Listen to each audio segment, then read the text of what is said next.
kesenangan dan keselamatan untuk dunia saja, ya, sekali lagi, kalau cuma sekedar untuk dunia saja, bisa dibeli pakai uang. Bisa dibeli pakai uang. Saudara ingin selamat, bisa dibeli pakai uang. Saudara ingin senang, bisa dibeli dengan uang. Tapi setelah mati, masuk ke alam barzah, habis kekuasaan uang. Nggak bisa lagi beli keselamatan pakai uang. Tidak mungkin lagi membeli kesenangan dengan uang. Di situ pahala yang megang peranan. Makin banyak pahala, makin banyak saham untuk membeli kesenangan dan keselamatan, untuk memperoleh yang namanya bahagia. Dan jangan lupa loh, di alam barzah kita nggak sebentar, menunggu datangnya kiamat. Loh iya, kalau kita begitu dikuburin terus kiamat datang, untung. Tapi kalau masih harus 1000, 2000, puluhan ribu tahun yang akan datang, dalam satu penantian yang begitu lama, tanpa saham untuk memperoleh kebahagiaan, satu kemalangan yang tidak ada pernah putus-putusnya. Janganlah tergelincir oleh kebahagiaan sebentar yang menipu dengan mengorbankan kebahagiaan hakiki yang berjangka panjang. Apa artinya senyum sejenak kalau harus ditebus dengan tangis seumur hidup? Biarlah kita minum jamu, pahit memang, getir memang, tapi kan besok badan sehat. Daripada sekarang minum sirup, manis memang, enak memang, tapi bibir pada jontor besok. Sirawan, batuk, nggak karu-karuan. Banyak orang tertipu oleh kesenangan yang sebentar, padahal laisa kullu ma yalma'u zahaban. Belum tentu semua yang berkilat itu emas. Belum tentu semua yang gemerlap itu intan.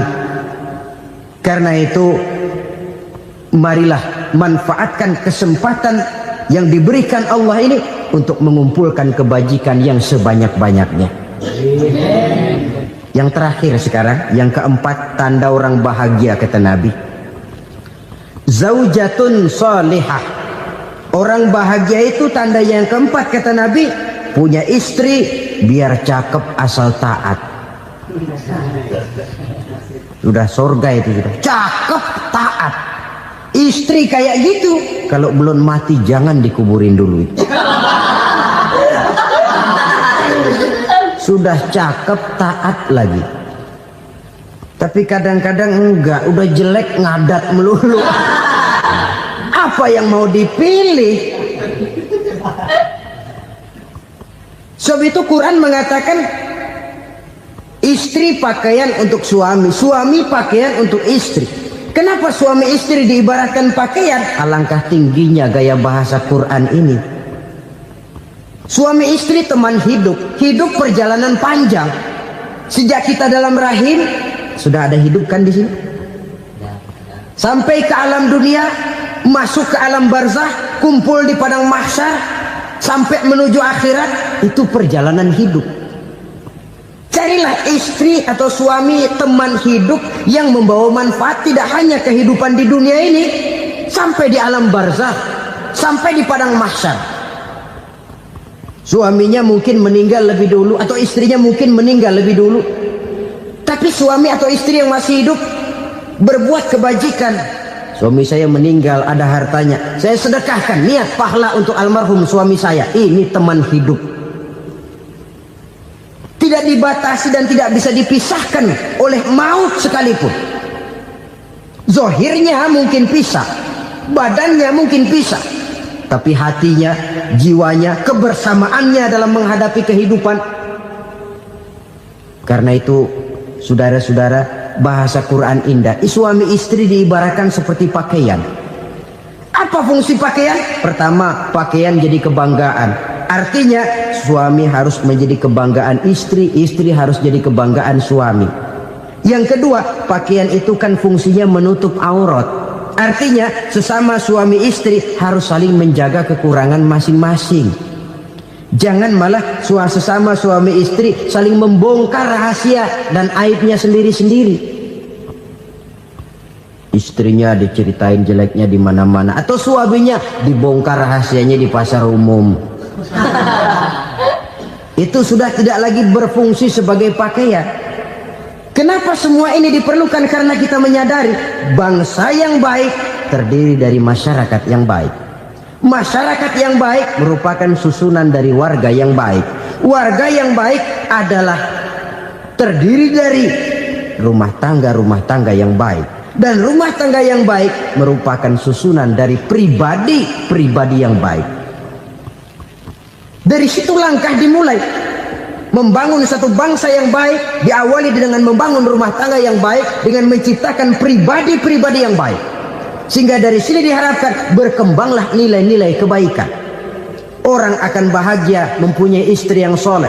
Kenapa? Tidak ada seorang suami bisa sukses jadi apapun dia, apapun profesinya.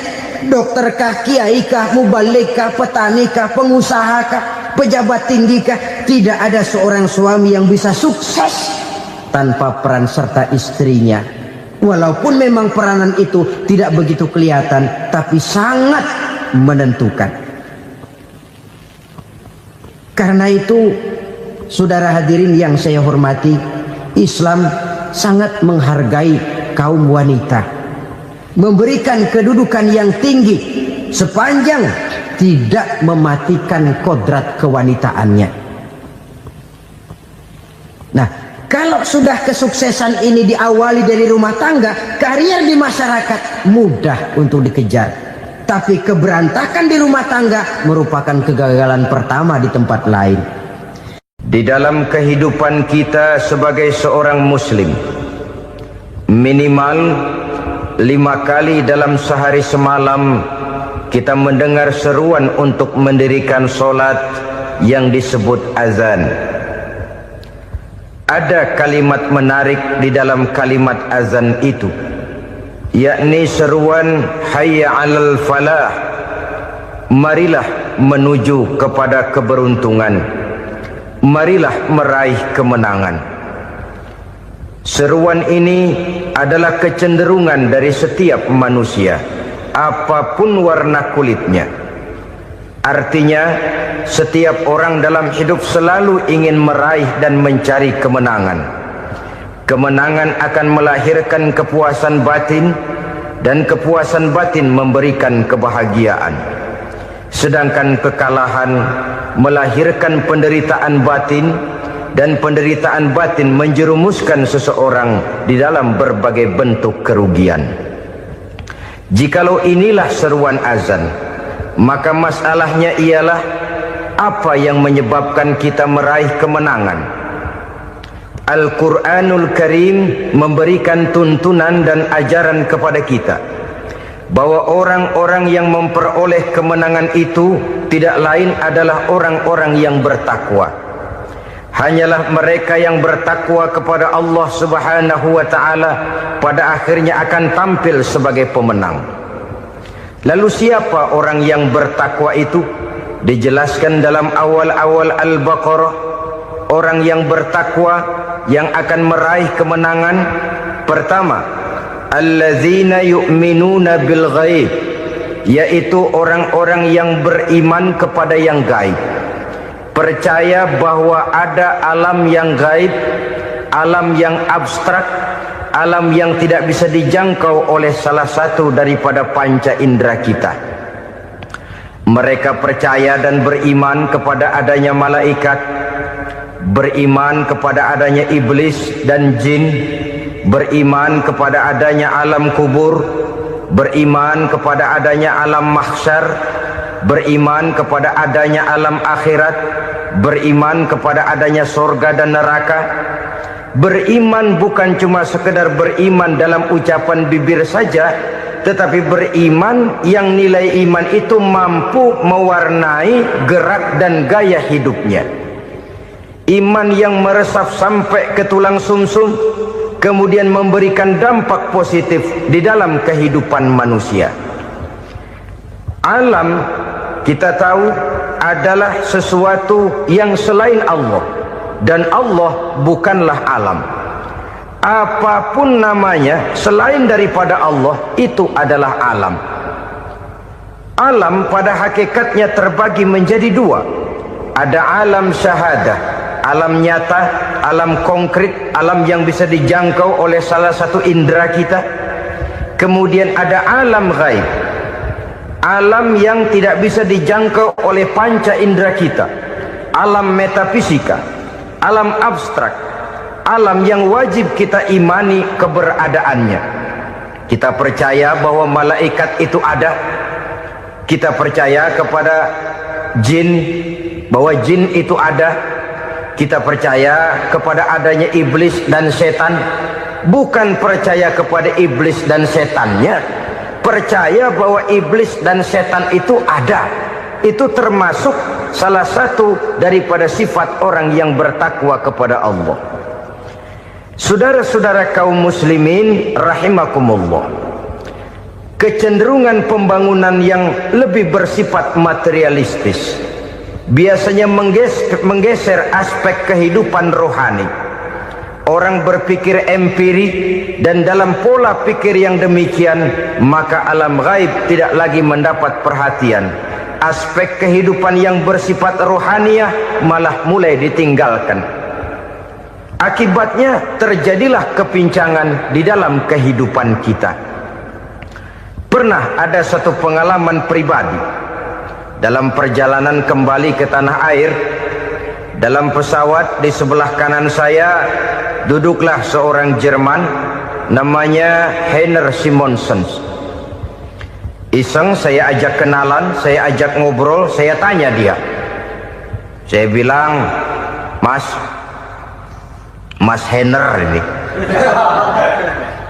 kalau pesawat yang kita tumpangi ini jatuh ke bawah, kira-kira apa yang bakal terjadi, Mas? Dia bilang, kita semua akan mati. Begitu? Iya. Oke. Apa itu mati? Tanya saya. Dia bilang, untuk tahu apa itu mati, kita harus tahu lebih dahulu apa itu hidup. Saya pikir nih bule bisa ngomong juga. Baiklah kata saya. Apa hidup menurut Anda itu? Oh, hidup itu dia bilang, kalau seluruh anggota badan kita bekerja secara normal, paru-paru memompa darah secara normal, jantung berdetak secara normal, sel-sel tubuh bekerja secara fit, dan organisme tubuh hanya mau bekerja secara normal, dia bilang, kalau kita memberi makan yang cukup, menu yang teratur, dan gizi yang lengkap. Saya bilang, kesimpulannya apa, Ner? Dia jawab, hidup adalah dari tangan ke mulut. Life is from the hand to the mouth, kata dia. Hidup adalah dari tangan ke mulut. Jadi masalah hidup tidak lebih daripada masalah isi perut. Orang pergi pagi, pulang sore, peras keringat, banting tulang, perut yang dibelain. Saya bilang, you are wrong. Sampean salah, Ner. Kamu orang Islam bukan? Bukan. Pantas. Kenapa saya salah? Dia bilang, ya jelas salah. Salahnya di mana? Kamu ini manusia. Kalau hidup cuma dari tangan ke mulut, saya bilang, kambing di kampung saya juga begitu pikirannya, Ner. Itu kambing di kampung saya, asal perutnya kenyang, sudah hidup dia. Perkara besok bagaimana, lusa prospeknya macam mana, bulan depan ada apa, kambing nggak pernah mikir. Di kampung saya kambing juga pikirannya begitu. Kamu Kristen ya? Tadinya. Loh kok tadinya, lalu apa sekarang kamu ini? Dia bilang, sekarang saya netral. Saya tidak beragama, tapi saya percaya kepada Tuhan sebagai pencipta alam. Saya ingat benar dia bilang, I haven't any religious, but I believe to God as the creator of the world. Kenapa bisa netral begitu, Ner? Habis saya bingung katanya. Islam bilang Islam baik, Kristen bilang Kristen baik, Hindu Buddha bilang Hindu Buddha baik, semua agama baik. Saya netral sekalian, nggak beragama.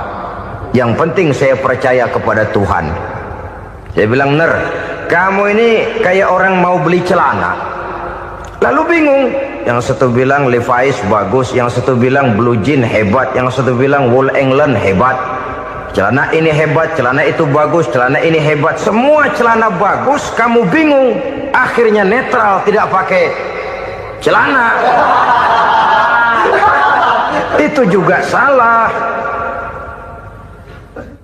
Saya pikir-pikir, kemudian saya melihat bahwa dua pola berpikir Henner ini nampaknya sudah mulai menggejala di lingkungan masyarakat bangsa kita. Disadari atau tidak, secara jujur kita harus berkata, dua pola pemikiran Henner ini mulai berkembang di tengah masyarakat bangsa kita. Pertama, pola pikir materialisme. Hidup adalah dari tangan ke mulut. Masalah hidup tidak lebih masalah isi perut. Itu yang perlu dibela, dan disitulah arti kehidupan. Pergi pagi, pulang sore, peras keringat, banting tulang untuk mempertahankan perut. Kalau sudah kemari cara orang berpikir, maka buat apa percaya kepada yang gaib? Untuk apa sholat? Untuk apa puasa? Untuk apa zakat? Untuk apa menghadiri majelis taklim? Tanpa kepercayaan kepada yang gaib, hidup berjalan menurut alur empiris dan materialis. Kalau sudah ke sana cara orang berpikir, biasanya orang lalu cenderung menghalalkan segala cara. Hanyalah orang yang percaya bahwa akhirat ada. Hanyalah orang yang percaya bahwa alam kubur itu ada. Hanyalah orang yang percaya bahwa malaikat itu ada, hidupnya akan lebih terarah dan terkendali. Karena kepercayaan kepada yang gaib, yang merupakan fase daripada kehidupan setelah hidup yang sekarang ini, mewarnai gerak pribadi seseorang di dalam dia melakukan kegiatan hidupnya.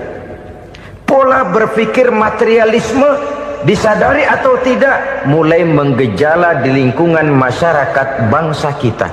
Hidup tidak lebih dari urusan tangan ke mulut, mulut ke tangan, tangan ke mulut.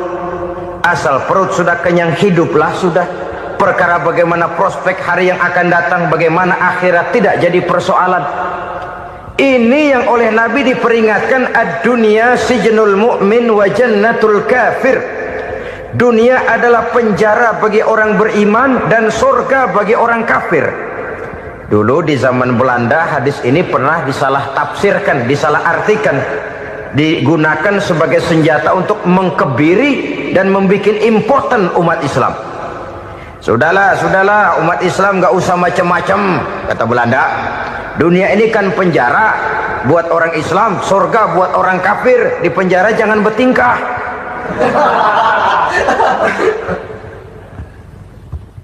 Pengertiannya tidak begitu. Dunia adalah penjara bagi orang mukmin. Artinya dalam kehidupan dunia seorang mukmin tidak bebas memperturutkan hawa nafsunya. Dipenjara hawa nafsunya itu. Sebaliknya surga bagi orang-orang kafir. Buat orang kafir surgalah dunia ini. Mereka bebas memperturutkan hawa nafsunya. Dilarang tidak terlarang, dicegah pun tidak tercegah. Mereka hidup menurut alur bisikan nafsu mereka sendiri.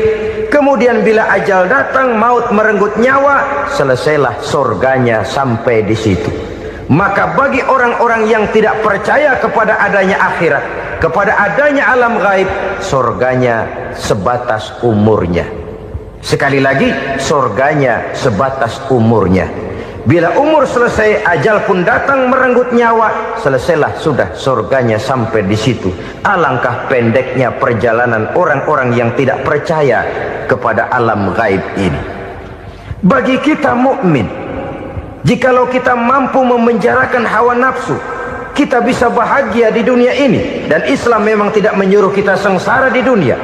Raih dunia, kejar dunia, gapai dunia sebagai alat untuk mencapai kebahagiaan di akhirat nanti. Hidup adalah satu perjalanan panjang yang terbentang sejak kita terlahir dari alam rahim sampai kepada alam akhirat nanti.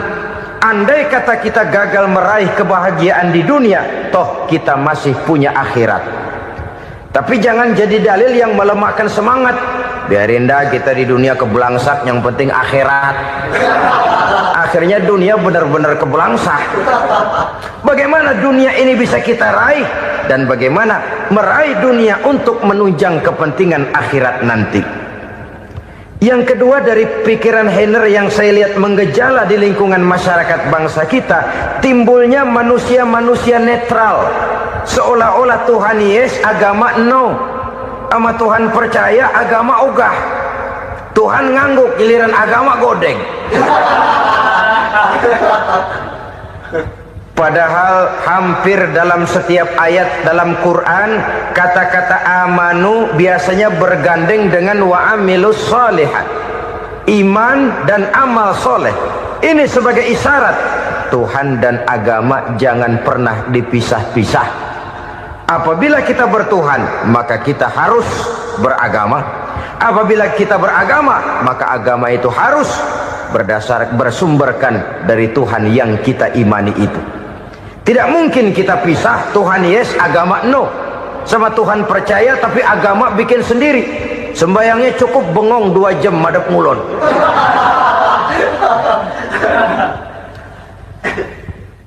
Saudara-saudara kaum muslimin rahimakumullah. Jadi dengan demikian, agama yang kita akui merupakan unsur mutlak di dalam pembangunan sekarang ini, merupakan bagian dari kehidupan yang menuntun kita bahwa di balik alam nyata ini, di balik alam syahadah ini ada alam gaib. Dan mudabbir, murabbi, yang mengatur, yang menguasai, yang memelihara baik dia alam nyata, baik dia alam gaib, tidak lain adalah Allah Subhanahu wa taala. Di sana ada satu super power, satu maha kekuatan yang kita perlu bersandar kepadanya. Sebagai makhluk nyata yang hidup di alam nyata, berbuatlah secara nyata sebagaimana harusnya kita berbuat. Karena Islam jelas bukan agamanya orang pemalas. Islam jelas bukan agamanya orang yang mengajarkan setelah selesai sholat boleh duduk, nggelenggem ayam-ayam, ndelohom, menghitung bintang di langit sambil menunggu keajaiban. Tidak. Islam adalah agama yang mengajarkan apabila sholat sudah selesai kamu kerjakan, bertebaranlah di permukaan bumi, cari karunia Tuhanmu. Jangan hidup berpangku tangan menunggu keajaiban, karena hidup bukan undian. Jangan berharap untung besar tanpa mau peras keringat. Tapi di sebalik itu toh kita juga harus yakin bahwa di sisi usaha nyata yang kita lakukan ada satu super power, satu maha kekuatan gaib yang menentukan berhasil dan tidaknya usaha kita. Kepercayaan kepada hal semacam inilah yang mendorong kita untuk mempunyai sandaran vertikal, agar jikalau usaha ini berhasil, kita tidak lupa diri dan lupa daratan. Jikalau usaha ini gagal, kita tidak putus asa dan buruk sangka, tidak cupik pandangan dan sempit hati, tapi mampu melihat persoalan dengan kacamata putih sambil husnuzon kepada Allah Subhanahu wa ta'ala. Kita percaya malaikat itu ada yang namanya Raqib dan Atid, mengawasi gerak hidup kita sampai kepada gerak hati kita. Ini memberikan sugesti agar kita berhati-hati, tidak sejengkal tanah pun kita bisa berlindung dari pengawasan Raqib dan Atid. Ada Munkar Nakir yang akan menyoal kita di alam kubur. Ada malaikat Malik, penjaga neraka. Ada malaikat Ridwan yang menjaga surga. Kita percaya kepada adanya jin, kita percaya kepada adanya setan, iblis. Percaya kepada adanya, bukan mempercayai si setan, si iblis lalu menjadikannya sebagai teman. Tidak. Percaya bahwa mereka itu ada dan merupakan makhluk Allah yang gaib yang diciptakan Allah Azza wa Jalla. Kepercayaan kepada alam gaib memberikan motivasi terhadap gerak lahir manusia, sehingga dengan motivasi kepercayaan kepada yang gaib, gerak lahir jadi lebih terarah, jadi lebih terpelihara. Pernah seseorang bertanya, "Pak, apakah adanya akhirat bisa dibuktikan secara ilmiah?" Saya bilang tidak bisa, tidak bisa. Kenapa? Karena yang berangkat nggak pernah pulang kembali lagi. Kalau dia pulang kemari bisa kita tanya bagaimana enak di sono. Cuma secara moral saya katakan, lebih beruntung orang yang percaya kepada akhirat daripada yang tidak. Sekarang saudara percaya akhirat ada, lalu saudara baik-baik di dunia, sholat, puasa, zakat, menolong orang lain, menebarkan kebajikan. Saudara mati, andai kata akhirat tidak ada, toh dalam hidup saudara sudah berbuat baik, paling tidak nama saudara akan dikenang sebagai orang baik. Sebaliknya, saudara percaya, kata saya, bahwa akhirat tidak ada, lalu hidup semau-maunya, tenggelam dalam maksiat dan munkarat, menentang Allah, tidak mau ruku dan sujud, lalu saudara mati, kemudian akhirat ada. Ayo, mau apa? Bekal tidak punya. Jadi secara moral lebih beruntung orang yang percaya kepada adanya akhirat daripada yang tidak percaya. Dan itu alam gaib yang tidak bisa dibuktikan secara eksak. Jangankan untuk membuktikan seperti itu, dalam kehidupan sehari-hari saja yang kita rasakan tidak selalu berbentuk toh. Angin, bagaimana sih bentuknya angin? Kita tidak tahu. Merah, buktinya kalau dikerok merah. Yang merah itu kulit, yang kulit kita bukan anginnya. Sakit, rasa sakit itu ada, tapi bagaimana bentuk sakit kita nggak pernah tahu. Kalau kita makan cabai pedas, bagaimana bentuk pedas itu tidak ada, tapi rasa ada. Bentuk pedas hijau, cabainya bukan pedasnya. Tidak semua yang kita rasakan bisa kita gambarkan dalam bentuk yang konkret. Oleh karena itu, sekali lagi bahwa kepercayaan kepada alam yang gaib mampu memberikan satu sugesti yang menata kehidupan seseorang lebih lurus, lebih terarah, dan lebih terkendali. Maka wajar kalau kepercayaan kepada yang gaib mengantarkan seseorang untuk meraih kemenangan. Kenapa? Dia percaya kepada yang gaib, bahwa akhirat ada, bahwa alam kubur ada, bahwa pertanggungan jawab itu ada. Maka dia lalu tidak hidup saenae udele dewe, gitu loh. Tidak hidup menurut seleranya sendiri, terarah, teratur. Ini cirinya yang pertama. Orang bertakwa yang akan meraih kemenangan, mereka beriman, mereka percaya kepada yang gaib. Bahkan hal-hal konkret saja selalu berangkat dari yang gaib. Saudara-saudara, para remaja, para pemuda sekarang ini tidak pernah tahu toh siapa yang akan jadi teman hidup saudara. Kita bisa saja ngerancang, mentargetkan, tapi toh akhirnya yang namanya jodoh bukan kekuasaan kita. Rezeki di luar kemampuan kita. Begitu juga ajal, maut, jodoh, ajal adalah contoh-contoh konkret bahwa pada akhirnya yang gaiblah yang menentukan. Bertahun-tahun ngelancong, emang jodoh seret nggak jadi.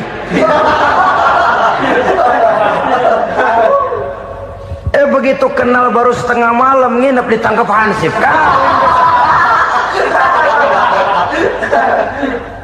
Hal-hal semacam itu kadang-kadang kita berpikir suuzon, gile, perempuannya cakep banget, lakinya rebek amat. Memang begitulah jodohnya. Memang begitulah jodohnya. Saudara hadirin ma'asyiral muslimin yang saya hormati, jadi hal-hal yang konkret saja kita yakini sepenuhnya ditentukan oleh satu superpower yang gaib itu tadi. Dari sanalah segala ketentuan itu berangkat dan kesanalah segalanya akan kembali. Maka kepercayaan kepada yang gaib meluruskan gerak hidup seseorang dan itu akan mengantarkan dia kepada meraih kemenangan. Satu. Yang kedua, wa yuqimuna shalah. Orang bertakwa yang akan meraih kemenangan itu adalah orang-orang yang mendirikan sholat. Kenapa sholat mengantarkan orang untuk meraih kemenangan? Yang jelas, inna sholata tanha anil fahsya'i wal munkar.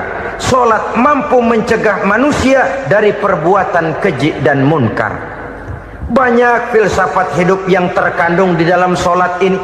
Sejak kita wudhu sampai kita menghadap ke arah kiblat, sampai kita melakukan gerak-gerak solat, bacaan-bacaan yang ada di dalam solat, lalu sampai kepada mengucapkan salam.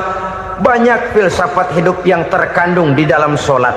Umpamanya saja, setelah takbiratul ihram, mulai kita dengan solat dalam posisi berdiri. Diajarkan dalam kitab-kitab fikih agar kita melihat ke arah tempat sujud. Ini kan filsafat kehidupan. Kalau kamu solat dalam posisi berdiri, lihat tempat sujud. Jangan solat mata jelalatan, sebab nanti bisa mengurangi kekhusyuan.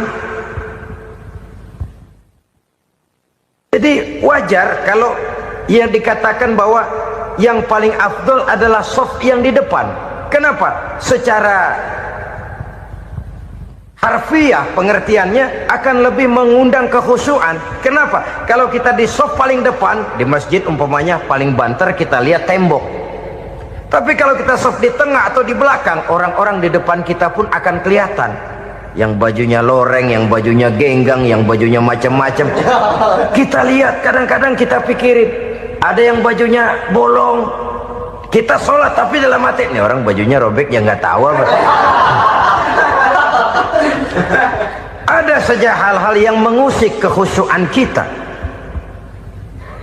Oleh sebab itu diajarkan dalam posisi berdiri, lihat, arahkan pandangan matamu kepada tempat sujud. Ini kan filsafat kehidupan. Maksudnya apa? Kalau lagi diri, lihat dong tempat sujud. Kalau udah di atas, ingat dong sama yang bawah. Kalau sudah tinggi, ingat dong dari mana kamu berangkat. Kalau sudah berkuasa, bantu dong yang lemah. Kalau sudah kaya, santuni dong yang miskin. Kalau sudah alim, bimbing dong yang awam. Ini filsafat kehidupan. Dalam posisi berdiri, kau lihat tempat sujud. Ini akan melahirkan kepekaan sosial, di mana seseorang mau tahu kepada orang lainnya. Bagaimanapun kaya kita, tinggi pangkat dan jabatan kita, jikalau hidup hanya untuk kepentingan perut sendiri saja, rasanya belum membawa manfaat di dalam kehidupan kita. Tapi efek yang tertinggi sesungguhnya, solat mencegah manusia dari perbuatan keji dan munkar. Perbuatan keji dan munkar, walaupun kelihatannya mendatangkan uang, membawa keuntungan, tapi itu keuntungan semu, keuntungan sementara. Dengan menipu orang lain kita bisa dapat untung, tapi tidak membawa berkah. Dan itu adalah kerugian besar dalam kehidupan kita. Maka untuk meraih kemenangan harus dimulai dengan membentuk kepribadian yang tegar, memiliki sandaran vertikal yang langsung kepada Allah Subhanahu wa ta'ala. Dan itu hanya bisa kita tempuh melalui jalur ibadah formal yang sudah ditentukan Allah, yakni solat yang 5 waktu. Untuk memperkuat itu ada solat-solat sunnah, rawatib, nawafil sebagai terminal-terminal kontrol cadangan untuk memelihara stabilitas temperatur batin di dalam kita berhubungan dengan zat yang maha gaib, yaitu Allah Subhanahu wa ta'ala. Orang sering bertanya, Pak, itu tetangga saya nggak sholat, duitnya nggak habis-habis, Pak. Nggak sholat tapi mobilnya tambah terus. Nggak sholat tapi usahanya makin maju. Tapi di sisi lain ada orang yang rajin sholat, rezekinya butak bener. Anaknya mana kurus, mana korengan. Saudara hadirin ma'asyiral muslimin rahimakumullah. Harus saya katakan bahwa solat memang bukan untuk cari duit. Solat adalah sandaran vertikal kita kepada Allah. Sedangkan soal rezeki itu berkaitan dengan sifat Allah maha pengasih dan maha penyayang. Allah maha pengasih, siapapun dikasih kalau mau usaha. Allah maha penyayang, tidak semua orang disayang oleh Allah Azza wa Jalla. Dan belum tentu banyak harta itu merupakan nikmat. Mungkin juga istidraj. Artinya istidraj itu dikasih tapi diambulin, kalau bahasa Betawinya itu. Dikasih tapi diambulin, itu bukan merupakan nikmat sesungguhnya, lebih merupakan azab dari Allah Subhanahu wa ta'ala. Agama mempunyai sistem solat, dan kita umat Islam telah dituntun oleh Allah Subhanahu wa ta'ala yang wajibnya 5 kali dalam sehari semalam mendirikan solat, dan itu tentu berada dalam jangkauan kemampuan manusia. Pada awalnya barangkali kita memang merasa solat itu satu kewajiban, tapi semakin kita hayati makna, manfaat dan filsafat yang terkandung di dalam ajaran solat, semakin sampai kita kepada keyakinan bahwa solat adalah keperluan kita. Sehingga pada waktu tertentu dinilai puncaknya, kita tidak lagi akan berkata saya wajib solat, tapi kita akan berkata saya perlu solat. Kalau kita sudah merasakan itu adalah keperluan kita, nah di sanalah kita baru akan merasakan ruginya kalau hal itu tidak kita laksanakan. Sepanjang kita masih berkata saya wajib sholat, kita akan lebih merasakan dia sebagai beban ketimbang sebagai keperluan. Yang jelas Allah tidak memerlukan ibadah yang kita laksanakan ini. Dengan kata lain, andai kata satu dunia penuh ini orang tidak ada yang sholat satu pun, Allah tidak akan turun dari jabatan Tuhan. Jangan lalu berpikir kalau kita ngambek se-RW kagak sembahyang Tuhan tekor kali ini ya. Tentu tidak. Itu perlunya kita, bukan perlunya Allah. Dan pada induknya kita akan berkata saya perlu agama. Kalau secara induk kita sudah memerlukan agama, maka konsep-konsep yang ada di dalam ajaran agama itu pun adalah juga merupakan keperluan kita. Baik dia bernama sholat, baik dia bernama puasa, baik dia bernama zakat, baik dia bernama haji, seluruhnya adalah keperluan kita.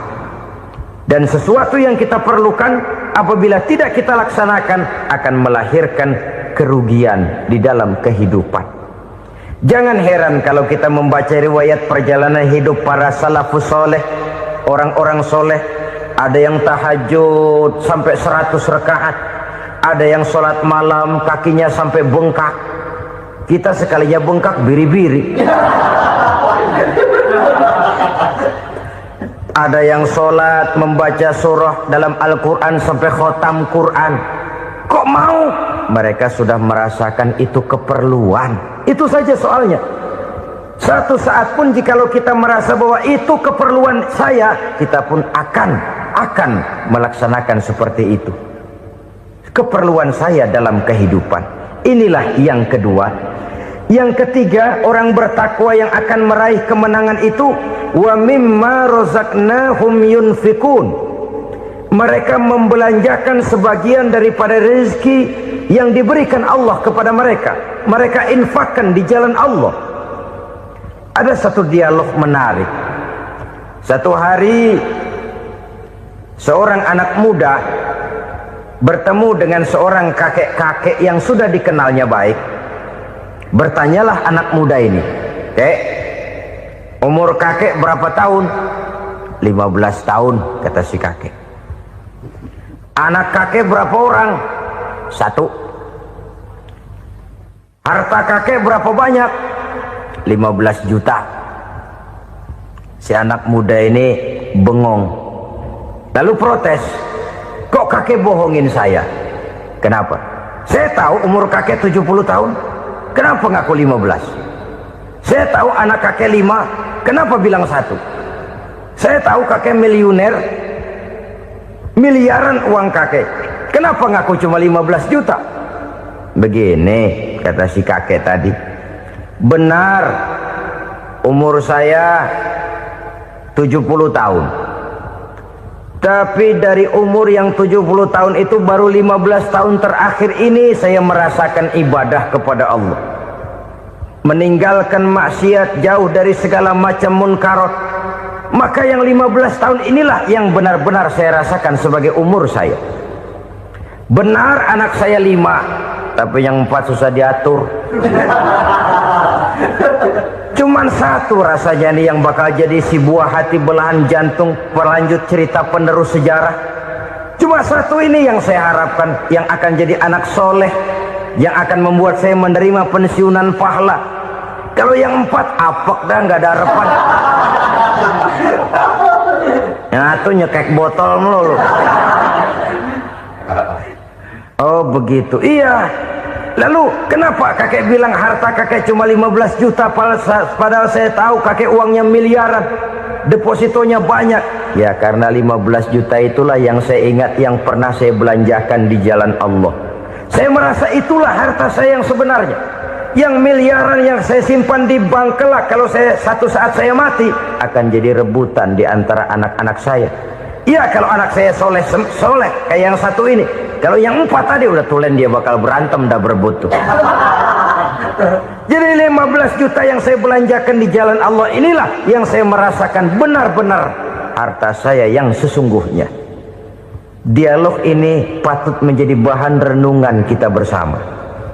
Diberikan kita umur 40, 50, 60, 70, 80. Berapa tahun dari umur yang diberikan itu yang jalan mulus, yang kita gunakan untuk melaksanakan ibadah? Banyak harta kita simpan di bank, di lemari, di dompet, di tas. Tapi berapa yang sudah kita depositokan di jalan Allah yang akan menemani kita di hari kita kembali nanti? Maka orang bertakwa yang akan meraih kemenangan, wa mimma razaqnahum yunfikun, mereka membelanjakan sebagian dari rezeki yang diberikan Allah di jalan Allah subhanahu wa ta'ala. Ma'asyiral muslimin rahimakumullah, zahirnya memang kita memberikan kepada orang lain, tapi hakikatnya kita menyimpan untuk diri kita sendiri. Kita memberikan kepada yatim piatu 25.000. Zahirnya kita memberikan si yatim, hakikatnya kan kita cuma nyimpan.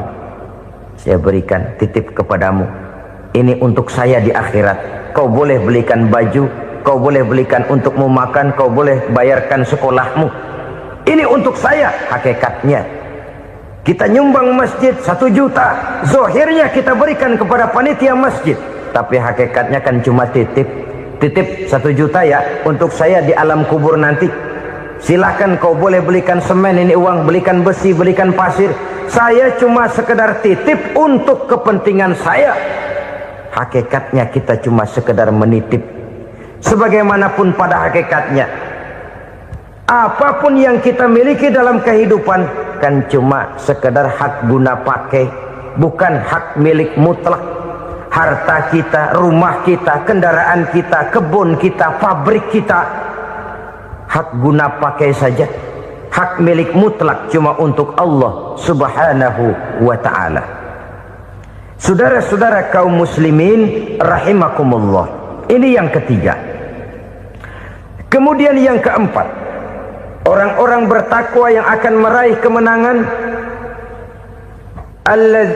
allazina yu'minuna bima unzila ilaika, mereka yang beriman, mereka yang percaya kepada apa yang telah diturunkan kepadamu Muhammad, ay Al-Quran, yakni Al-Quranul Karim.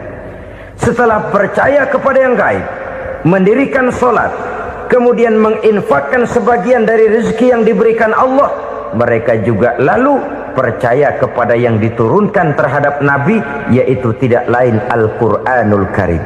Sekali lagi di sini, percaya bukan hanya sekedar percaya saja, tetapi percaya lalu menjadikan Al-Quran itu sebagai pedoman hidup. Sebab memang Al-Quran itu adalah GBHM, garis-garis besar haluan muslim. Apa yang harus kita lakukan, apa yang harus tidak kita lakukan, bagaimana mestinya kita bertingkah laku dan berbuat, seluruhnya tercantum di dalam Al-Quranul Karim. Itu sebabnya ketika satu hari Aisyah ditanya bagaimana akhlak Rasul, beliau menjawab, kana Rasulullah sallallahu alaihi wasallam khuluquhul Quran. Akhlak daripada Rasulullah tidak lain adalah Al-Quran. Jawaban simpel ini memberikan gambaran bahwa keseluruhan daripada konsepsi Quran sudah diterjemahkan dalam kehidupan Rasulullah sallallahu alaihi wasallam.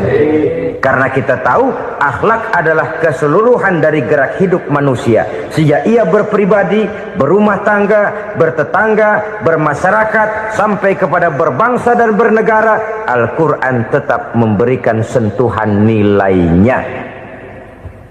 Oleh karenanya, orang-orang yang bertakwa adalah orang-orang yang menjadikan Al-Quran sebagai pedoman dalam kehidupannya. Dan kita yakini Al-Quran diturunkan kepada Nabi Muhammad bukan merupakan produk Nabi Muhammad. Isi dan redaksinya langsung dari Allah Subhanahu wa ta'ala. Kemudian cirinya yang kelima, orang bertakwa yang akan meraih kemenangan itu, wa ma unzila min qablika. Tidak hanya sekedar percaya kepada yang diturunkan terhadap Nabi Muhammad yaitu Al-Quran, mereka juga percaya kepada apa yang pernah diturunkan kepada para nabi, kepada para rasul sebelum Nabi Muhammad.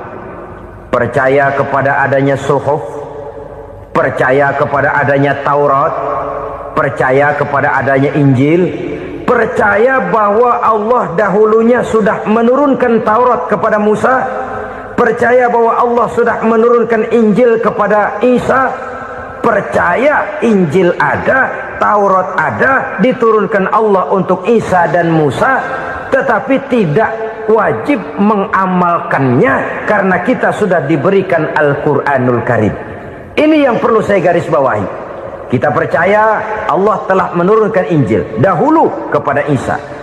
Kita percaya bahwa Allah telah menurunkan Taurat dahulunya kepada Nabi Musa.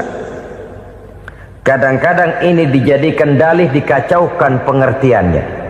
Quran saja mengajarkan bahwa orang yang bertakwa harus percaya kepada Injil, maka pakailah Injil. Apalagi kalau ayat sebelumnya ditilap, dihapus, dihilangkan, Injilnya yang ditekankan, maka akan terjadilah penekanan yang salah arah. Karena salah arah akhirnya bisa merusak dan menghancurkan akidah. Ketika Rasul suatu saat pernah ditanya orang, "Ya Rasul, bagaimana sikap kita sebagai muslim terhadap Injil yang ada sekarang?" Beliau menjawab, "La tukadzibuhu jami'an wa la tusaddiquhu jami'an." Jangan didustakan seluruhnya, jangan juga dibenarkan semuanya. Artinya, ini sudah merupakan gambaran dari Rasul bahwa dalam Injil yang ada sekarang masih ada ajaran-ajaran tauhid yang dibawa oleh Nabi Isa dan diajarkan kepada umatnya. Tapi juga dalam Injil yang sekarang ini sudah terkena intervensi dan investasi manusiawi. Karena itu Rasul menyimpulkan, la tukadzibuhu jami'an wa la tusaddiquhu jami'an. Jangan didustakan semua, jangan dibenarkan seluruhnya. Kita memang percaya Allah telah menurunkan Injil kepada Nabi Isa dulu, tapi kita tidak wajib mengamalkan Injil. Kita percaya Allah telah menurunkan Taurat kepada Nabi Musa, tapi kita tidak wajib mengamalkan kitab ajaran Taurat. Yang wajib kita percayai dan kita amalkan hanyalah Al-Quranul Karim. Kenapa? Oleh karena baik yang ada di dalam Taurat, baik yang ada di dalam Injil, tentu tercakup di dalam Al-Quran sebagai kitab terakhir yang diturunkan oleh Allah Subhanahu wa ta'ala. Dan itu wajar. Kalau seorang pejabat mau mengeluarkan satu keputusan baru, tentu dia harus meninjau keputusan-keputusan lama. Andai kata dianggap tidak berlaku, dianggap tidak relevan lagi, maka keputusan-keputusan lama itu tentu sudah dianggap tidak berlaku. Sebagian daripada aturan-aturan dalam keputusan lama yang masih dianggap relevan tercantum dalam keputusan baru yang wajib diamalkan. Begitulah hubungannya antara Al-Quran, Taurat, Zabur, dan Injil. 4 kitab samawi yang diturunkan Allah masing-masing kepada Zabur untuk Nabi Daud, Taurat untuk Nabi Musa, dan Injil untuk Nabi Isa alaihi wassalatu wassalam. Ketiga-tiga kitab itu kita percayai adanya, Kita yakini Allah telah menurunkan Zabur, Taurat dan Injil, tapi kita tidak wajib mengamalkannya. Yang wajib kita mengamalkannya sekarang ini tidak lain hanyalah Al-Quranul Karim saja, karena ia mencakup apa yang ada di dalam Zabur, apa yang ada di dalam Taurat, dan apa yang ada di dalam Injil. Keotentikannya bisa dipertanggungjawabkan. Ya, tapi kan Nabi Muhammad sudah mati 14 abad yang lalu, dan di zaman beliau Al-Quran kan belum dikodifikasikan, belum ditulis.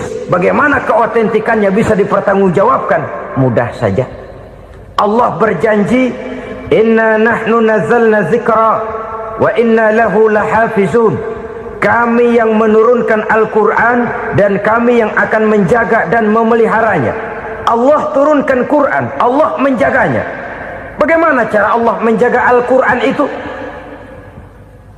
Banyaknya orang-orang yang hafaz Al-Quran. Hafaz Al-Quran 30 juz, 114 surah, 6.666 ayat. Sehingga jangankan satu kata, jangankan satu ayat, satu kalimat saja berubah sudah akan timbul reaksi dan mudah dimengerti. Kenapa? Banyak orang-orang yang hafaz Al-Quran. Sedangkan pada setiap akhir tahun biasanya malaikat Jibril selalu mengadakan checking terhadap ayat-ayat yang diturunkan pada waktu itu. Di zaman Nabi sendiri sudah ada usaha kodifikasi. Dan yang lebih luar biasa lagi, sampai hari ini tidak seorang pun mampu membuat satu ayat saja semacam Al-Quran. Ke bahasa manapun dia diterjemahkan, naskah aslinya tetap ikut, rujukan dasarnya tetap ada. Berdasarkan itu maka tidak mungkin terjadi penyelewengan terhadap atau pemalsuan terhadap ayat-ayat Al-Quranul Karim. Kesuciannya, keotentikannya, kemurniannya bisa dipertanggungjawabkan. Ma'asyiral muslimin rahimakumullah. Oleh karenanya, konsepsi dasar daripada ajaran Islam ini memang tidak lain adalah Al-Quran dan Sunnah. Isi daripada agama Islam yang merupakan iman, Islam dan ihsan, konsepsi dasarnya tidak lain adalah Al-Quran dan Sunnah Rasulullah Sallallahu Alaihi Wasallam. Maka yang kita perlukan sekarang ini adalah terjemahan Al-Quran di dalam kehidupan kita. Dengan demikian, maka gaya kehidupan yang lebih Qurani itulah yang kita dambakan. Kita perlu memang terjemahan Quran dalam bahasa Inggris, dalam bahasa Belanda, dalam bahasa Jepang, tapi yang lebih kita perlukan adalah terjemahan Quran di dalam kehidupan kita.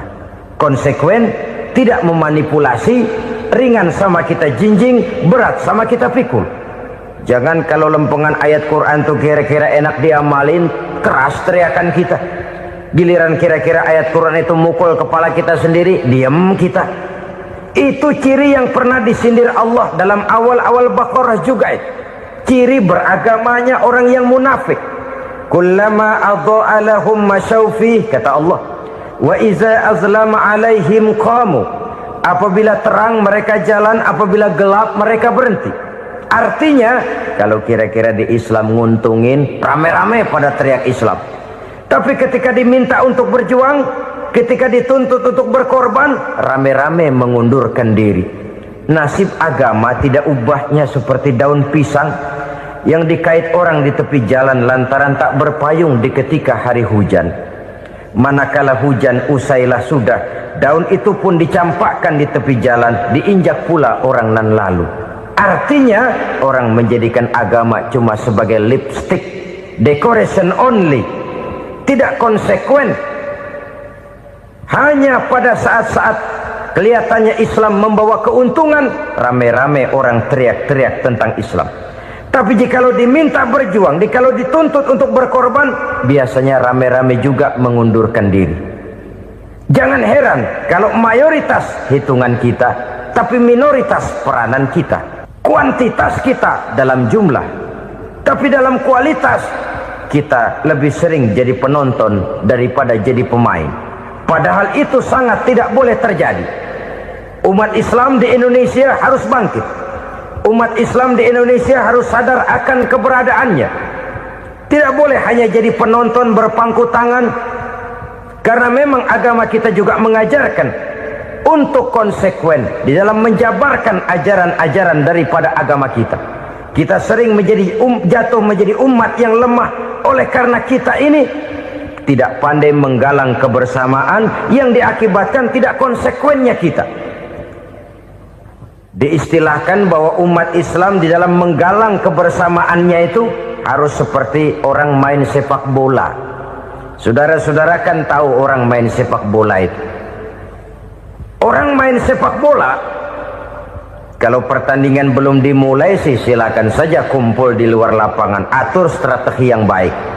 Tapi kalau pertandingan sudah dimulai, turun ke lapangan hijau, jangan kumpul terus. Ada sepak bola gotong royong, mundur-mundur rame-rame, depan ke depan kumpul melulu mainnya. Kalah. Orang main sepak bola itu ya harus ada penyerang tengah, harus ada penjaga gawang, harus ada strikernya, harus ada kiri luarnya, kanan dalamnya yang jadi backnya. Posisi boleh bermacam-macam, tapi yang penting saling ngoper untuk menggolkan gawang lawan. Begitulah umat Islam ini. Boleh ada yang jadi pejabat, boleh ada yang jadi pengusaha, boleh ada yang jadi petani, silakan ada yang jadi seniman, ada yang jadi penyair, ada yang jadi artis sekalipun. Tapi kalau sudah berhasil menguasai bola, jangan lupa operannya. Operan itu yang langka. Kita ini muslim kadang-kadang kalau sudah memegang menguasai bola, kalau belum mau mampus, belum mau ngoper. Nanti kalau sudah nggak punya bola, baru mau ngoper. Kalau sudah dengar-dengar mau dekat pensiun, baru mau jihad, baru mau berjuang, baru mau ngurus pesantren. Tanda tangan sudah tidak laku, memo sudah tidak dihargai, baru mau berjuang. Kemarin kemana mas? Kita tidak pandai memanfaatkan posisi. Dengan kata lain, kalau kembali kepada persoalan kita, konsekuensi kita terhadap agama yang kita anut ini belum ideal. Kita masih lebih sering berislam ini pada saat-saat yang menurut perhitungan kita membawa keuntungan. Tapi kalau diminta berjuang, dituntut berkorban, yang itu pun hakikatnya adalah untuk kepentingan kita juga. Allah tidak pernah menuntut kita untuk jihad bagi kepentingan Allah, itu tidak. Berjuang menegakkan agama Allah, apakah untuk kepentingan Allah? Tidak. Untuk kepentingan kita. Sebab nilai-nilai jihad itu pada akhirnya akan membawa kita kepada suatu kebahagiaan. Setidaknya kalau tidak di dunia, tentu di akhirat sebagai syahid. Oleh karena itu, pada bagian akhir ini saya ingin mengajak, marilah kita konsekuen. Sekali kita berkitabkan Al-Quranul Karim, mari dia kita jadikan pedoman. Jangan cuma kita jadikan sebagai penghias dinding, pelengkap rumah, bahwa di rumah kita ada Al-Quran, tapi yang baca kecoa. Habis pada bolong tuh Quran. Yang penting kan punya Quran. Ditaruh di pintu rumah. Biar apa? Biar kuntilanak kagak masuk katanya. Ya apa itu nasib Quran, cuma kerjanya jaga pintu, ngusir kuntilanak, ngusir memedi. Bagaimana kita hidup menurut tuntunan Al-Quran? Kadang-kadang tidak pernah menjadi masalah bagi kita. Maka bagaimanakah Al-Quran akan mungkin membawa keberkahan dalam hidup kalau ajarannya kita injak-injak dalam keseharian kita? Mewujudkan gaya hidup yang lebih Qurani, itulah yang akan kita rintis di dalam kehidupan kita, bertahap, step by step, menurut kemampuan yang ada pada kita. Jika jalan ini tidak bisa kita selesaikan, percayalah akan ada generasi penerus yang akan melanjutkan usaha dan cita-cita mulia itu. Jadi percaya kepada Taurat, percaya kepada Injil, sekedar percaya Allah dahulunya sudah menurunkan itu, tapi kita tidak wajib mengamalkannya. Kenapa? Generasi Injil masa berlakunya sudah kedaluarsa. Taurat masa berlakunya sudah kedaluarsa. Injil pernah berlaku untuk orang Nasrani di zaman Nabi Isa. Taurat pernah berlaku untuk orang Yahudi di zaman Nabi Musa. Setelah generasinya berlalu, datang Rasul penutup yang membawa Al-Quranul Karim, maka Al-Quran itulah yang berlaku menjadi pedoman sampai hari akhir nanti. Jangan jauh dari Al-Quran, karena apabila ini kita lakukan, maka kita akan kembali kepada satu gaya hidup yang jauh dari tuntunan agama, dan itu artinya kita akan semakin jauh untuk meraih kemenangan. Saudara-saudara kaum muslimin rahimakumullah, yang keenam, yang terakhir, orang-orang bertakwa yang akan meraih kemenangan itu wabil akhirati hum yuqinun. Mereka percaya, mereka yakin seyakin-yakinnya akan adanya hari akhir, di mana seseorang akan mempertanggungjawabkan seluruh perbuatannya di dalam hidup ini, dan tidak ada satu perbuatan yang bagaimana kecilnya sekalipun yang tersembunyi dalam pandangan manusia yang tidak akan dibukakan persoalannya di mahkamah Qadi Rabbul Jalil di akhirat nanti. Itulah sebabnya maka percaya kepada akhirat disebut secara khusus, padahal di awal tadi sudah dijelaskan yu'minuna bil ghaib, percaya kepada alam gaib, dan alam gaib ini termasuk akhirat. Kenapa pada bagian akhir disebut lagi akhirat? Karena ternyata bahwa kepercayaan kepada adanya akhirat merupakan induk dari kepercayaan terhadap adanya malaikat, setan, jin, dan lain sebagainya, dan akan lebih memberikan sugesti dalam kehidupan manusia untuk meluruskan gerak hidupnya. Jikalau satu saat tergerak hati akan berbuat kejahatan, ingin mencuri, sadarlah, awas ada akhirat. Sebab kalau kita cuma teriak awas ada polisi, itu cuma tertunda sementara, begitu polisi meleng, embat. Kalau kita ingin berbuat jahat cuma berteriak awas ada hansip, cuma sementara ketika hansip itu ada.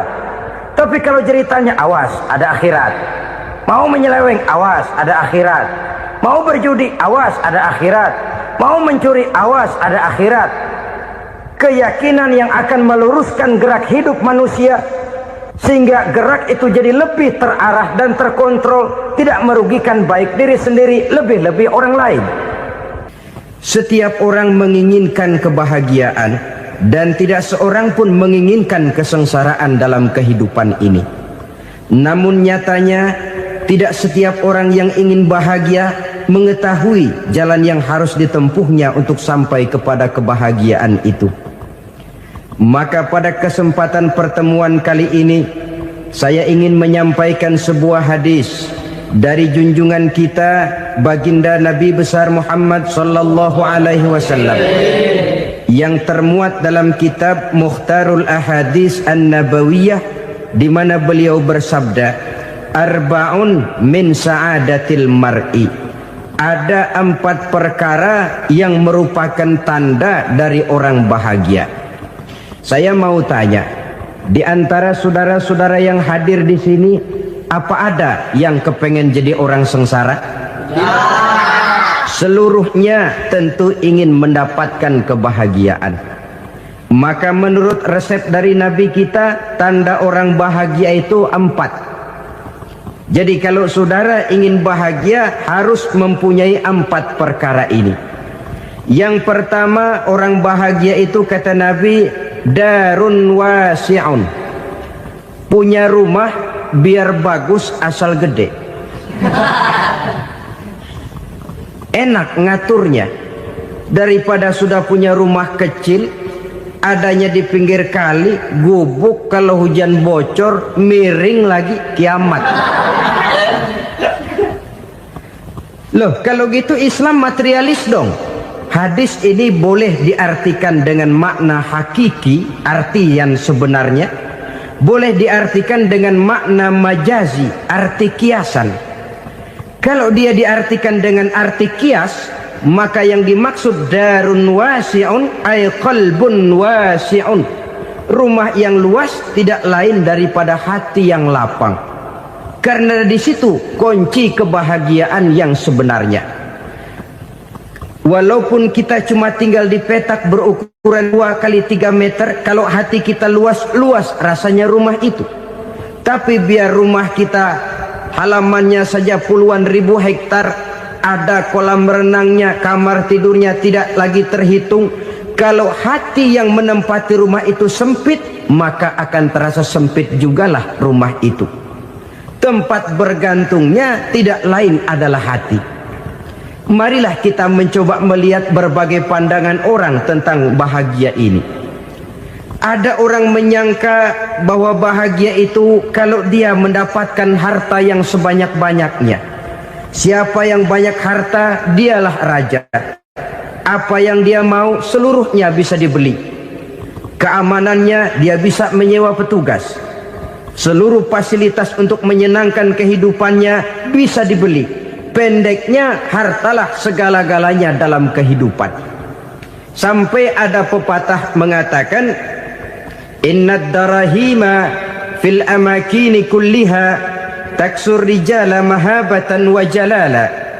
Sesungguhnya harta, dinar, dirham, uang di mana-mana selalu bikin hebat orang yang memilikinya.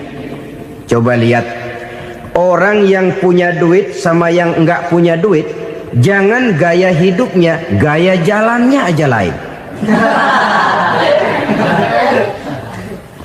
Wahia lisanun liman arada fasahatan, wahia silahun liman arada qitala. Uang adalah senjata yang paling ampuh bagi orang yang mau pergi perang, dan lidah yang paling fasih bagi orang yang mau bicara.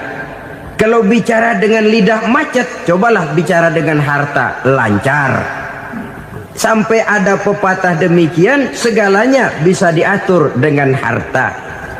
Maka di kalangan orang yang berpandangan semacam itu, seluruh kegiatan hidupnya hanya terfokus kepada bagaimana mengumpulkan harta yang sebanyak-banyaknya. Tidak peduli halal haram, tidak kenal sore pagi siang dan malam, tidak sempat sujud, jauh dari agama, jauh dari kehidupan yang bersifat ruhaniyah, jauh dari Allah dan sebagainya. Sampai dalam Al-Quran dikelompokkan dalam kelompok yang dinamakan lumazah. Allazi jama'a malahu wa'addadah yahsabu anna malahu akhladah. Mereka mengumpul-ngumpulkan harta sebanyak-banyaknya dan menyangka bahwa harta yang banyak itu dapat mengekalkan hidupnya, mengekalkan kekayaannya, mengekalkan kebahagiaannya.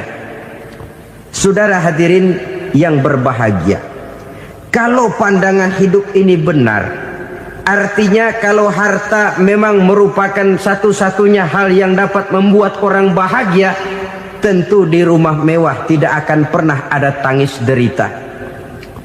Tentu di satu tempat di mana fasilitas hidup serba menunjang tidak ada yang namanya penderitaan.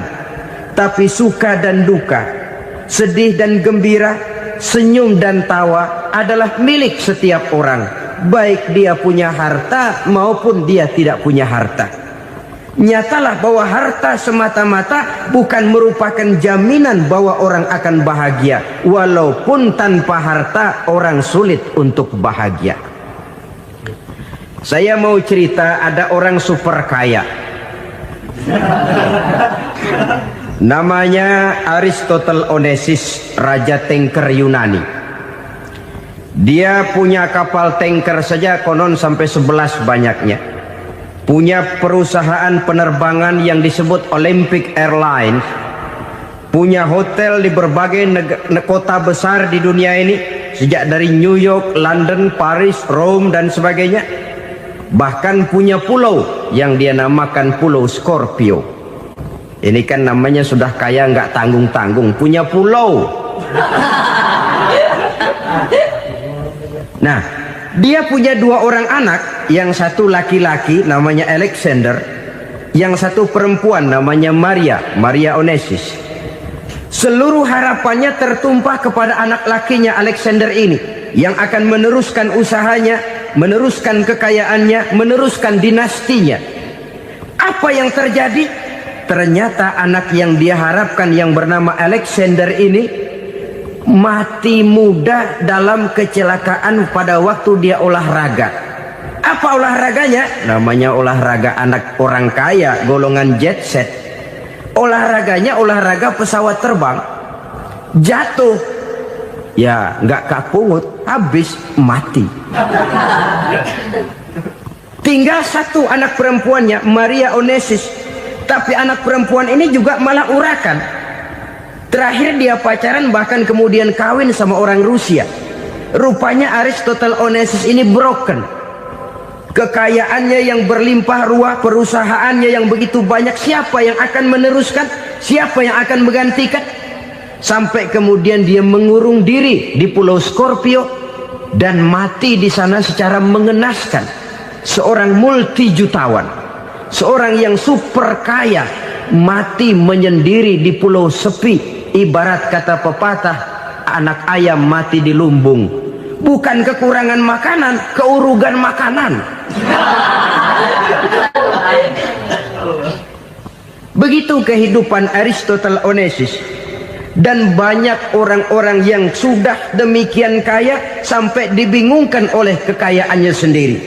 Telusurilah kehidupan David Rockefeller misalnya, Henry Ford misalnya, Adnan Khashoggi misalnya. Multi jutawan yang kadang-kadang dibuat keder oleh kekayaannya sendiri. Pantas ketika Imam Ali ditawarkan orang, "Ya Ali, kalau kepadamu disuruh pilih ilmu atau harta, kau pilih mana?" Ya jelas pilih ilmu dong. Kenapa? Pertama, ilmu kalau kita berikan kepada orang lain tambah. Tapi harta kalau kita berikan kepada orang lain kurang.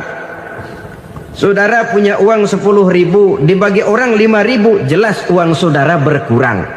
Tapi saudara punya ilmu diberikan kepada orang lain bisa, saudara pun makin mantap. Tidak lantas jadi bodoh karena ngajarin orang. Saudara bisa Fatihah lalu mengajarkan orang Fatihah. Orang bisa, saudara pun makin hafal. Tidak lantas setelah diajarin orang ilmunya hilang. Begitu datang dia minta orang, "Tolong ajarin saya Fatihah." Udah habis, nggak ada.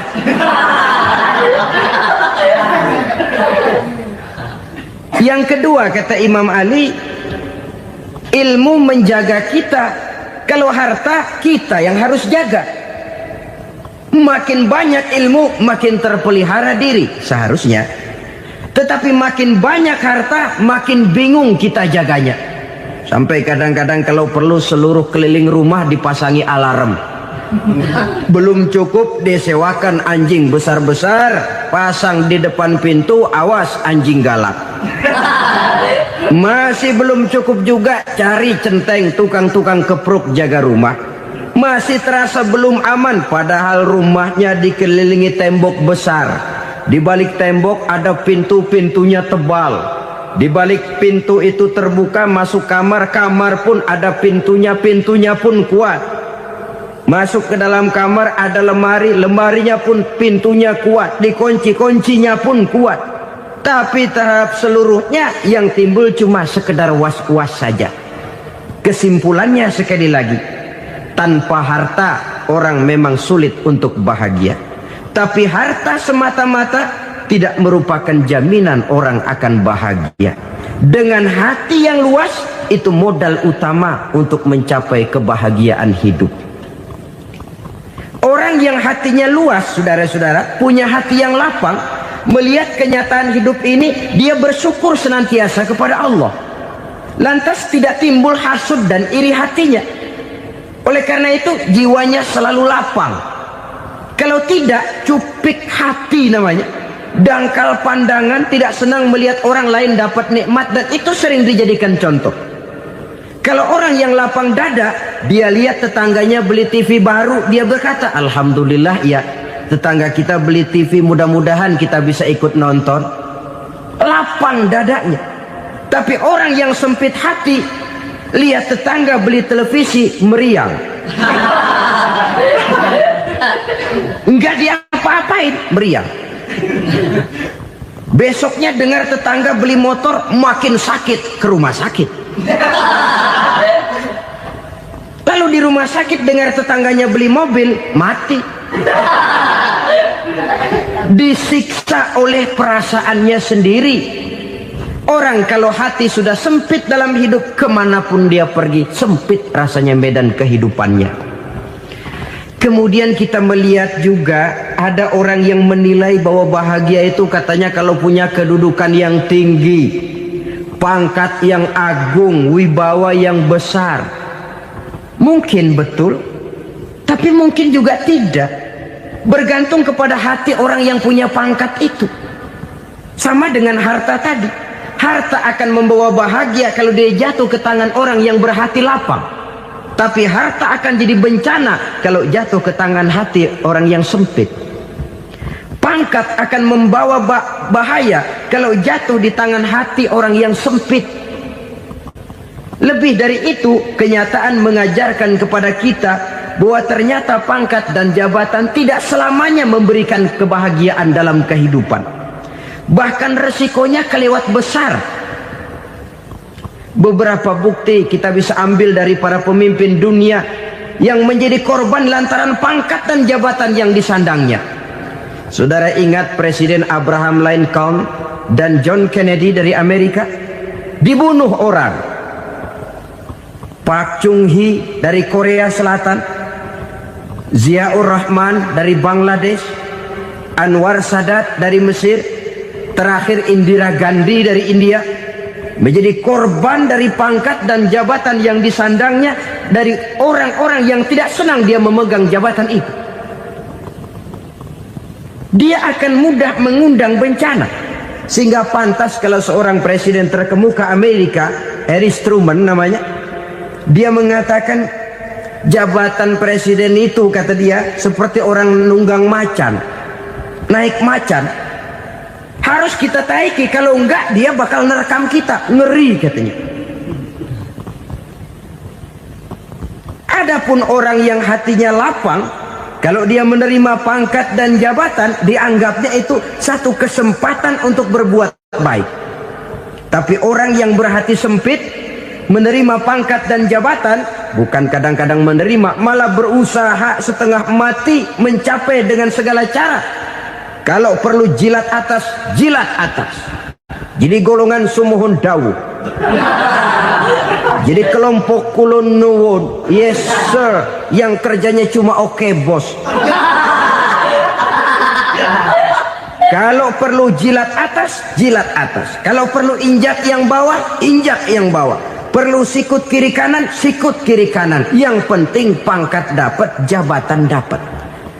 Orang yang semacam ini, kalau sudah mempunyai pangkat dan jabatan, biasanya dia tidak menganggap itu sebagai amanah, tidak menganggap sebagai kesempatan berbuat baik, tapi malah kesempatan untuk memperturutkan hawa nafsunya yang dilatar belakangi oleh kesempitan hatinya tadi.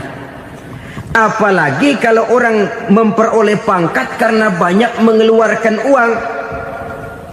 Seakan-akan pangkat dan jabatan itu sekarang macam proyek, pakai tender. Siapa yang berani bayar segini, naik. Nggak berani, minggir. Padahal logikanya, kalau orang mencapai satu jabatan karena banyak mengeluarkan uang, hampir bisa dipastikan bahwa setelah jabatan itu dia pegang, langkah pertama yang akan dilakukannya ialah berusaha bagaimana uang yang dia keluarkan supaya kembali. Ya paling kurang pulang modal dulu dong.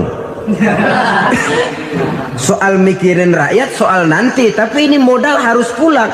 Itu celakanya kalau orang memperoleh pangkat dan jabatan cuma karena banyak mengeluarkan uang. Jarang orang yang mempunyai keyakinan dan pandangan bahwa pangkat dan jabatan merupakan amanah. Jadi sekali lagi, pangkat dan jabatan mungkin saja membawa kebahagiaan kalau jatuh ke tangan orang yang berhati lapang. Tapi bisa jadi bencana kalau dia jatuh ke tangan orang yang mempunyai hati yang sempit. Dan lagi-lagi stresnya hati yang lapang. Lalu sebagian orang, saudara, ada yang berpandangan katanya bahagia itu kalau jadi orang terkenal, mempunyai popularitas, menjadi idola di kalangan remaja, di kalangan orang tua, di segala lapisan masyarakat. Padahal makin populer orang, makin terikat dia. Ya kalau macam kita ini kan nggak punya nama, nggak populer, tengah malam buta mau nongkrong di warung Tegal aman. Tapi pangkat, jabatan, kedudukan, popularitas menyebabkan kita diikat dengan berbagai macam peraturan. Cuma mandi sama ke WC saja yang nggak dikawal.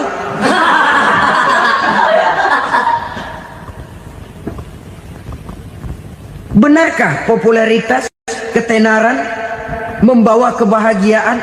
Mungkin ya, tapi mungkin juga tidak. Kenapa? Banyak orang-orang populer yang mengakhiri hidupnya secara tragis. Kita ambil beberapa nama. Di Amerika tahun 60-an ada bintang seksi paling terkenal yang dijuluki sex bomb. Bom seks. Sampai sekarang jadi legenda, namanya Marilyn Monroe. Singkatan double-nya itu inisialnya MM, Marilyn Monroe. Terkenal, top, sampai dia mati tahun 62, namanya sekarang masih saja dibicarakan orang. Kenapa dia bunuh diri? Tidak punya hartakah dia? Banyak. Kurang populerkah dia? Seluruh dunia mengenalnya. Sejak rakyat kecil sampai pejabat tinggi dia punya hubungan. Kenapa? Jenuh. Dia terlahir dalam keadaan yatim.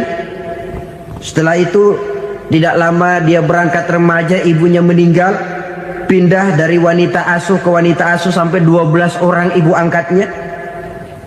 Dan kekecewaan yang paling parah, setiap laki-laki yang dekat dengannya hanya seperti kapal berlabuh,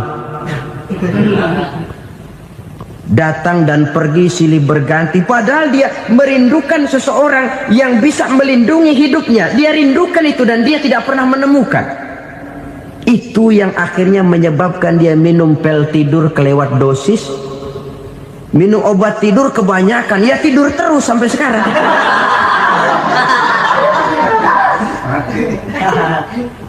Dia mengakui, saya telah memiliki ketenaran, tapi saya tidak pernah hidup dalam ketenaran itu. Saya pandai main sandiwara, tapi saya ingin hidup dalam alam yang real sebagaimana umumnya orang. Itu yang dia rindukan. Menyusul jejak yang namanya Marilyn Monroe ini, Billie Holiday, saudara kenal tentu, di rumah sakit dirawat. Dia juga minum obat overdosis, mati lagi. Jimi Hendrix minum obat tidur overdosis kelewat batas, mati lagi. Lalu yang menghanyutkan diri di danau, Janis Joplin dan Brian Jones. Ini orang-orang populer, orang-orang terkemuka yang mengakhiri hidup secara tragis, bukan karena tidak terkenal, mungkin karena sudah saking terkenalnya.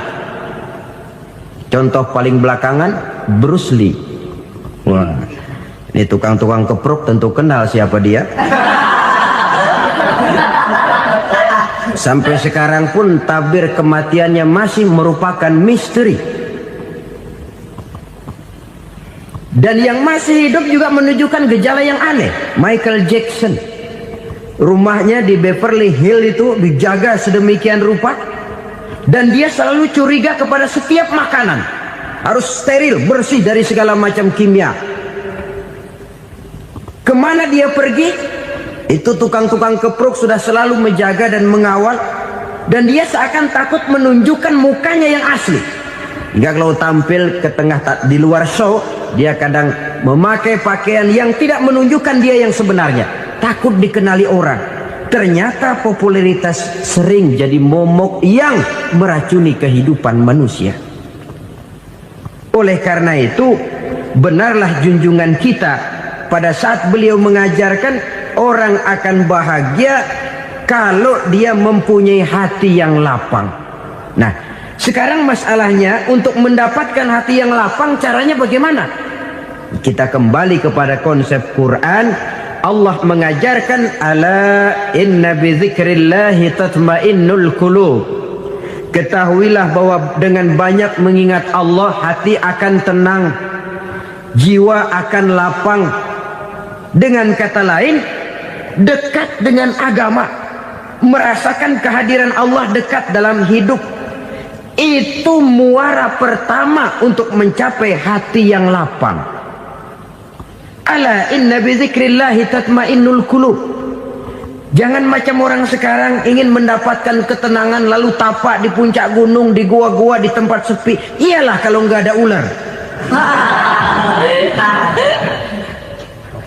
Kalau tergigit ular berbisa, ketenangan belum, mati jelas itu.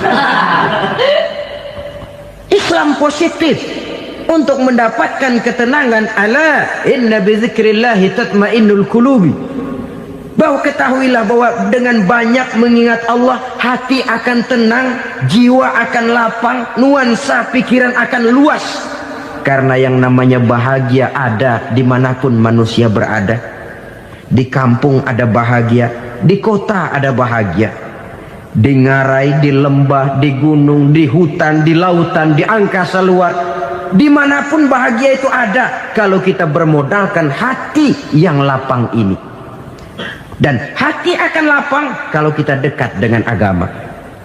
Dekat dengan harta buat sementara hati mungkin tenang, tapi ketenangan yang relatif dan temporer. Apalagi orang tiap kali tambah harta, tiap kali tambah rencana. Itu wajar. Mungkin sebelumnya saudara berpikir, kalau punya duit 5.000 enak nih. Begitu punya duit 5.000, aduh sayang kalau 10.000 aja. Tiap kali tambah harta, tiap kali lain rencana. Makin banyak rencana, makin menjauhkan kita dari yang namanya ketenangan. Padahal ketenangan merupakan unsur utama untuk mencapai bahagia. Dan ketenangan itu bermuara dalam hati manusia. Tengoklah kehidupan ini. Orang yang banyak harta dengan orang miskin, berbedakah rasa sakit yang mereka tanggungkan? Rasanya tidak. Walaupun si kaya tidur di kasur empuk berselimutkan sutra mahal, sementara si miskin meringkuk di balai bambu yang keras dan kasar. Apabila maut datang, dia juga tidak pernah pilih bulu. Maut datang menjemput si kaya di singgasana keemasannya, dikelilingi oleh para pengasuh, dayang dan idang serta para pengawal. Dan maut pun datang menjemput si miskin papa, sehingga ia tergelepar di tepian jalan. Kedua-duanya bernama mati. Kalau nyata bahwa sakit yang ditanggung si kaya tidak beda dengan sakit yang ditanggung si miskin, bukan harta semata yang membuat orang bahagia. Hati yang tenang, jiwa yang lapang penuh kedamaian. Karena banyak berzikir dan mengingat Allah, itu merupakan modal utama untuk mencapai sesuatu yang bernama bahagia.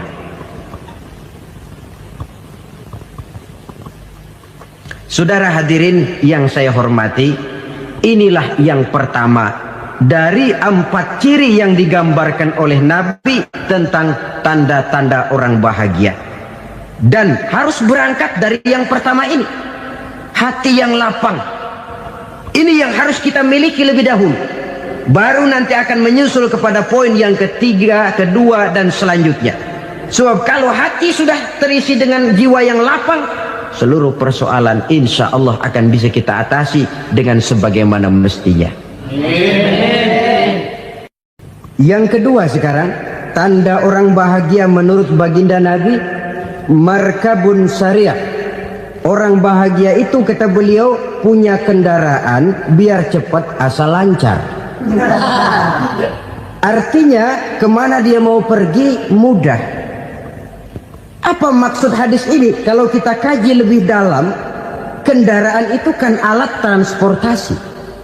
Transportasi tidak lain adalah usaha memudahkan komunikasi.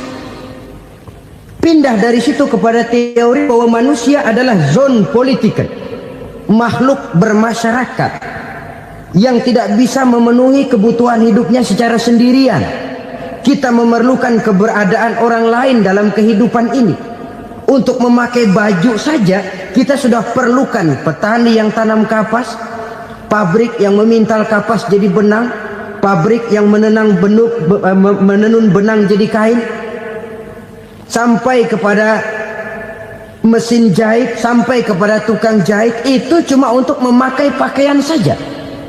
Tidak seorang pun di antara kita yang sanggup memenuhi kebutuhan hidupnya secara sendiri. Kita perlu orang lain.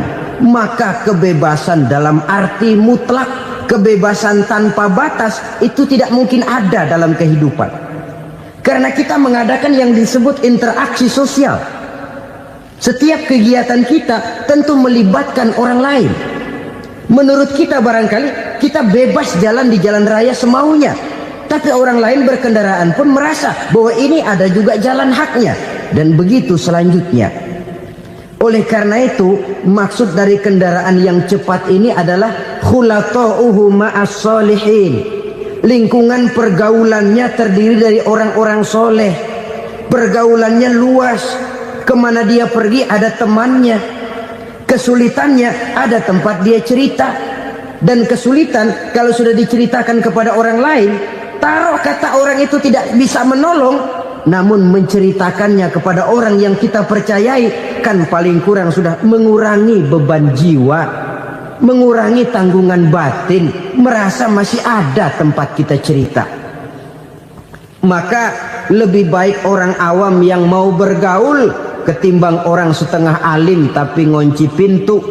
Sebab nantinya akan timbul sikap picik, cupik pandangan, dan tidak luas menghadapi kenyataan dalam kehidupan ini. Namun yang harus kita garis bawahi, pergaulan memang mesti luas. Namun jangan sekali-kali lupa bahwa pergaulan sangat besar pengaruhnya dalam ikut membentuk kepribadian manusia. Sehari-hari bisa kita bilang, kalau kita dekat sama tukang minyak wangi, sekalipun nggak dibagi minyaknya, baunya tentu dapat. Betul? Tapi dekat sama tukang elas, walaupun nggak kena apinya, asapnya mesti kena. Kalau Syauqi mengatakan lebih jelas lagi, man asyaral asrafa asa musyarrafan wa muasyiral anzali ghairu musyarrafin. Awalam taral jildal hakira muqabbalan bisagri lamma sara jildal mushaf. Siapa yang bergaul dengan orang mulia, dia bakal ikut menjadi mulia. Tapi siapa yang berteman dengan orang hina, dia tidak bakal ikut menjadi mulia. Tidakkah kau lihat, kata Syauqi, kulit kambing yang hina pun dicium orang ketika menjadi kantong Quran. Kulit kambing hina, kalau dia sendirian gak ada yang mau cium. Tapi begitu dia bergaul dengan Quran, menjadi kantong Quran, dipakein minyak wangi, ditaruh di tempat yang tinggi, mau diambil dicium dulu, dibawa dengan penuh hormat dan hati-hati. Kulit kambing yang hina lantaran berteman dengan Quran, numpang mujur. Tapi coba lihat kalau kulit kambing berteman dengan kayu, jadi beduk, habis. Zohor dikemplang, asar dipukul. Itu pun sedikit saja, cuma salah milih teman. Yang temannya Quran dihormati orang, yang temannya kayu lantaran jadi beduk, gelap-gelap subuh orang udah kemplangi.